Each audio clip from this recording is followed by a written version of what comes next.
Over the past century, our two nations have known cooperation and then conflict, painful separation, and a long reconciliation. Now, more than 2 decades of normalized ties between our governments allows us to reach a new moment.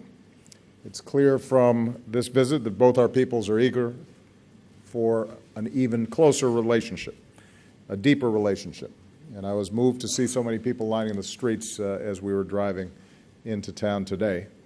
I bring greetings and friendship of the American people, including some outstanding members of Congress who are joining me on this visit, and so many Vietnamese Americans whose families bind us together and remind us of the values that we share.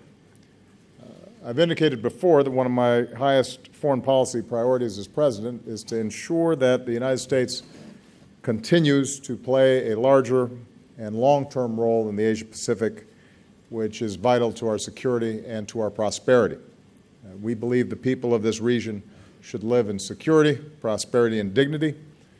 In pursuit of this vision, we're more deeply engaged across the Asia-Pacific than we have been in decades, and that includes our comprehensive partnership with Vietnam. If you consider where we have been and where we are now, the transformation in the relations between our two countries is remarkable. Over the past 2 decades, our trade has surged nearly 100-fold, supporting jobs and opportunities in both countries.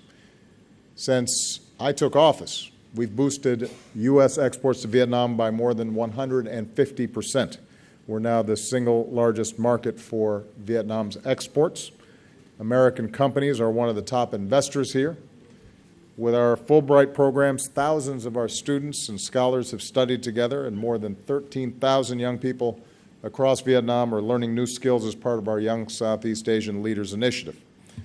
Vietnam has become one of the top 10 countries with students in the United States.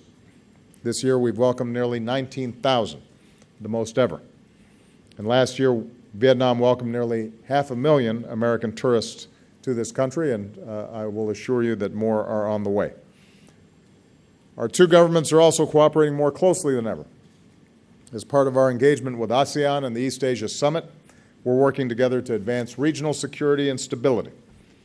Vietnam has welcomed American Navy ships to your ports. Our militaries are conducting more exchanges and partnering on maritime security. Together, we're pursuing the Trans-Pacific Partnership, not only to support trade, but to draw our nations closer together and reinforce regional cooperation. We're doing more to meet global challenges, from preventing nuclear terrorism to promoting global health security so that outbreaks of disease don't become epidemics. And with this visit, the United States and Vietnam have agreed to a significant upgrade in our cooperation across the board.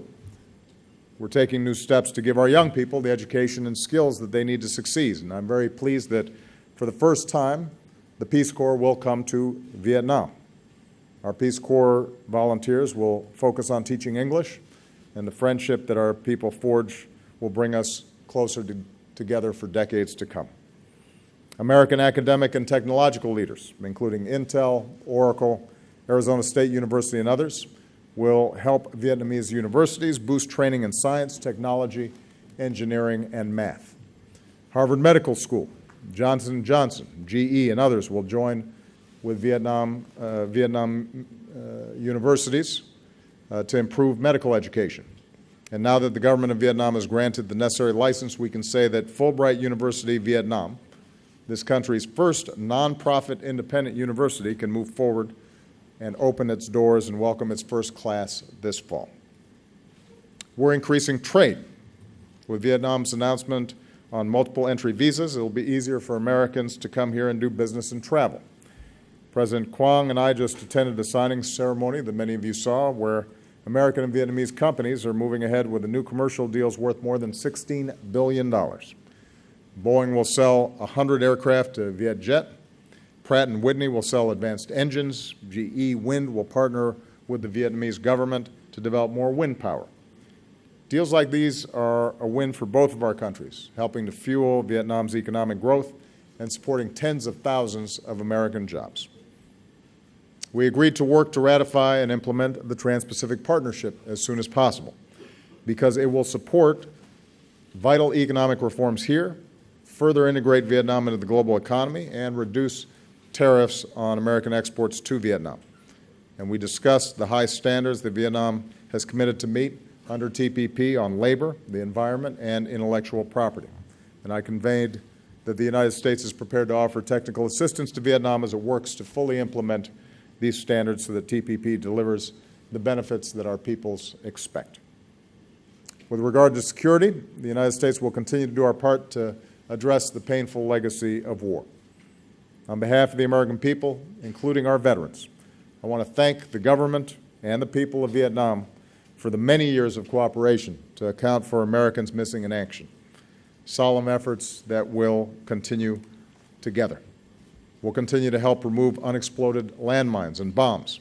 And now that our joint effort to remove dioxin, Agent Orange, from Da Nang Airport is nearly complete, the United States will help in the cleanup at Bien Hoa Air Base.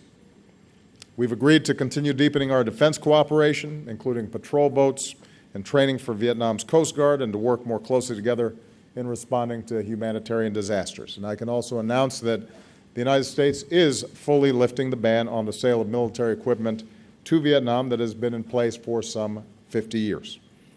As with all our defense partners, sales will need to still meet strict requirements, including those related to human rights. But this change will ensure that Vietnam has access to the equipment it needs to defend itself, and removes a lingering vestige of the Cold War. It also underscores the commitment of the United States to a fully normalized relationship with Vietnam, including strong defense ties with Vietnam and this region for the long term. More broadly, the United States and Vietnam are united in our support for a regional order, including in the South China Sea, where international norms and rules are upheld, where there is freedom of navigation and overflight, where lawful commerce is not impeded, and where disputes are resolved peacefully through legal means in accordance with international law. I want to repeat that the United States will continue to fly, sail, and operate wherever international law allows, and we will support the right of all countries to do the same. Now, even as we make important progress in the ways that I've just described, there continue to be areas where our two governments disagree, including on democracy and human rights.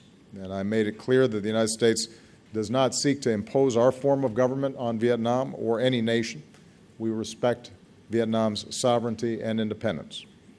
At the same time, we will continue to speak out on behalf of human rights that we believe are universal, including freedom of speech, freedom of the press, freedom of religion, and freedom of assembly. And that includes the right of citizens through civil society to organize and help improve their communities and their country.